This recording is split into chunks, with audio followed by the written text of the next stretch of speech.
On this episode of F+F Q&A, we celebrate our 40th episode by giving away some of our favorite YS Park tools. Check it out.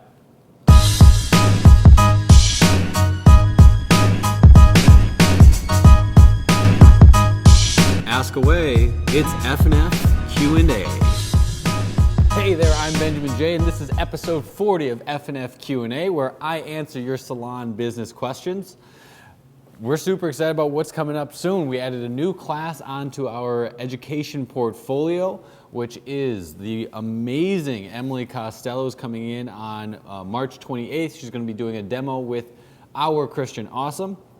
Tickets are only $50, so if you want to hang out, get 3 hours of haircutting from two of my favorite people to listen to and learn from, that's coming up March 28th. This weekend is a big weekend. We have our men's class Sunday, and then I will be leaving, going out to New York to hang out with all the people that are going to be there at Hairbrain's amazing HVA.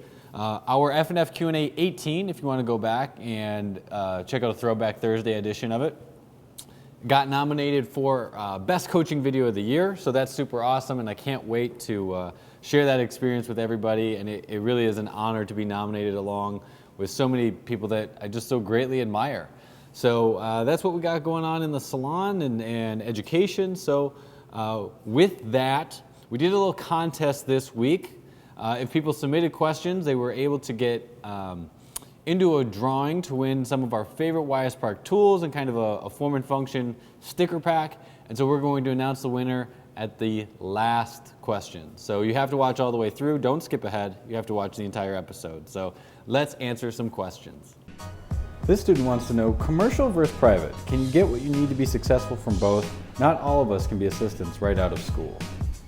I love this question, and I love that you are thinking about your career before you get into, or before you get past graduation. You know, a lot of people, they look at everything as being so compartmentalized.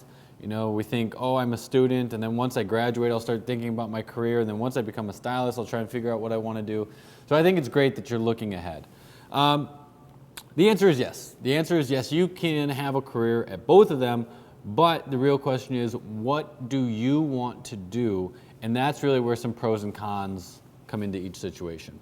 I think in terms of when we say commercial, we're talking about like a chain type place. Chains, there are advantages and disadvantages. One of the disadvantages is that you may not be in as much control over your own destiny. You know, they are going to perhaps have a bit more of a set requirements list of what they need. Also pricing-wise, they tend to have a lower price point, and you may not be able to have much control or say in terms of raising your prices or earning a pay increase. On the other side, on, as you put it, a private salon or mom and pop shop, a small business, you may have a little bit more freedom. Sometimes that's a blessing, sometimes it is a con, but you may have a little bit more ability to have more freedom, have more control of your own destiny. You know, it might be easier to become an educator if you wanted to become an educator for a manufacturer or do your own education.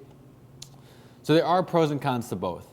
I find that people like small business because it has a lot of heart, has compassion, tends to be a little bit more on the loving side of taking care of their team. On the chain side or on a big business side, they are smart. That's why they have been able to build a career.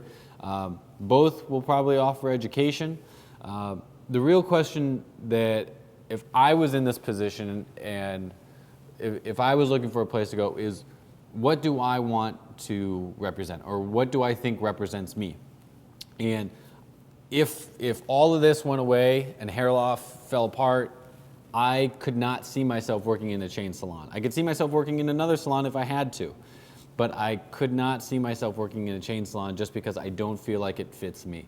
And so I think that the real question is trying to figure out what fits you. In terms of, not all of us can be assistants, I understand that, and if you can find a place that offers an internship while also paying for that internship, that is the most ideal situation, because while it may sound really, really tough, you are going to get more value, more education out of that year of being assisting than I think you would get out of the year that you spent at school, at least if it's done right. And there's so much on-the-job training that happens in this industry that takes you beyond what school gave you, that information is so valuable that I think that it would really lead to a better career if you can find that. This owner says, I know this probably seems simple, but how much retail should a salon that is trying to hit $500,000 for the year sell? Is there a magic way to get a number or a formula to make that relevant? So before I answer the question, I want to point out how much I love some things about this goal. One, it's time, right? It's time sensitive. So we know by the end of the year what we want. It's measurable because we have an actual number, and it pushes the team forward because it is a big achievement to be able to hit $500,000. So I love that. In the classes that I took over the years, I've heard that the average, or what people tend to do, is around 10%. So if you're trying to hit $500,000, that means that 10% of that would be $50,000. So with that being said, I know salons that are also doing 20 or 30% retail. The way that I like to look at it is my goal is 1 bottle per guest per visit. You see, if we look at it as a percentage, and this is what I've never understood, is if a guest gets a haircut, and I'll use our menu prices, so a haircut $50, that means that then they would be expected to spend $5 in retail. If a guest gets cut and color, some highlights or something, and they spend $150, now they're expected to spend $15 in take home. And so that has never really made any sense to me, because we know that everybody's working on the same at-home care system, right? We have prepare, create, complete. Our shampoos, conditioners, maybe treatments, our styling products, and our fixatives, our finishers. So I don't totally get the idea of thinking about it in terms of 10% of the services. Plus, what if the products that you're carrying don't correlate to the pricing of your services? So anyway, old school way, 10% of your totals. New school way, 1 bottle per guest per visit. And I think that if you go this route, you will see that you have a much higher take-home or retail percentage to service than the other guys. This stylist asks, what's the secret to getting into the groove of being in a salon? I've been with the salon for about 5 months now, and I just feel like I'm not getting into the hang of it. It just feels so different and a bit off. Well, this is our final question, so before I get to it, Robert, you're our winner. So I will contact you, I'll get your information, and we will send out a couple of our YS Park combs to you. We're going to send out a 339 and a 338, and we'll send some of our Form and Function stickers as well, and I greatly appreciate everybody being a part of the show. In terms of being comfortable, I think that comfort is going to come down to a couple of things, but I think the first and most important is probably education. You know, when you feel uncomfortable, it tends to be because you don't know how things are working. And so I feel like the first piece that the salon needs is a solid education program in terms of being able to make sure that you know how things are supposed to be operating and working. Second is culture, right?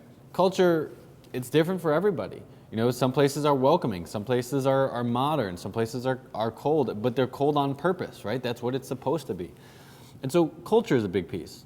The overall guest experience, right? Is it fast-paced? Is it slow-paced? Is it a relaxing atmosphere? Is it a party atmosphere? And there's a lot of different factors that go into determining whether or not a place is right or wrong.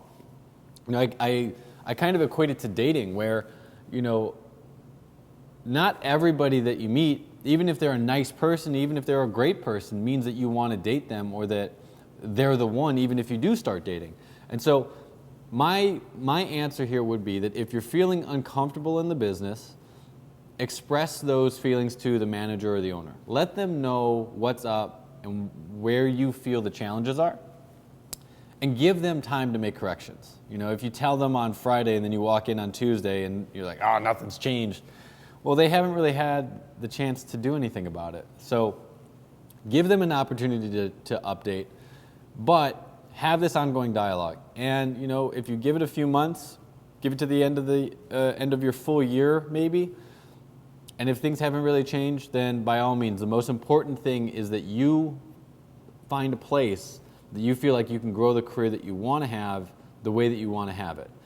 Because this is your career, this is your life, and so you need to make sure that you're in the right place that you want to grow in. This was episode 40 of F+F Q&A. If you have a question that you want answered on the show, you can drop it in the comments below, or you can always inbox it directly to us at classes@ffsaloneducation.com. This weekend, as I mentioned, I'll be headed out to Hairbrain. If you're there, I'm going to try and pop into IBS as well, but I don't know if I'm going to get into town in time, and I fly back to Chicago on Monday, so it's a quick trip. But if you're there, please, let's hang out, come by, say hello. I can't wait to see everybody that's there, and we'll see you on episode 41. Thank you.